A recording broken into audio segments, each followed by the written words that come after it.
Supreme court میں علیحدگی پسند لیڈر یاسین ملک کے خلاف مقدمے کی سماعت ہوئی۔ جموں کشمیر کے علیحدگی پسند یاسین ملک کے خلاف جاری مقدمے میں سپریم کورٹ نے اہم حکم دیا۔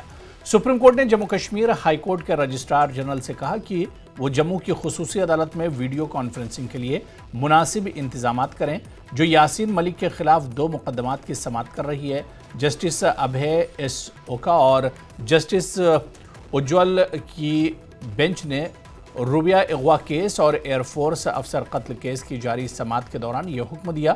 اس کے علاوہ سپریم کورٹ نے دہلی ہائی کورٹ کے رجسٹرار جنرل کو تہاڑ جیل میں ویڈیو کانفرنسنگ کی مناسب سہولیات کو یقینی بنانے کی ہدایت دی۔ بینچ نے دونوں ہائی کورٹس کے رجسٹراروں سے کہا ہے کہ وہ 18 فروری کو اپنی اسٹیٹس رپورٹ داخل کریں۔ ساتھ ہی سی بی آئی کی درخواست پر سماعت 21 فروری کو مقرر کی گئی ہے۔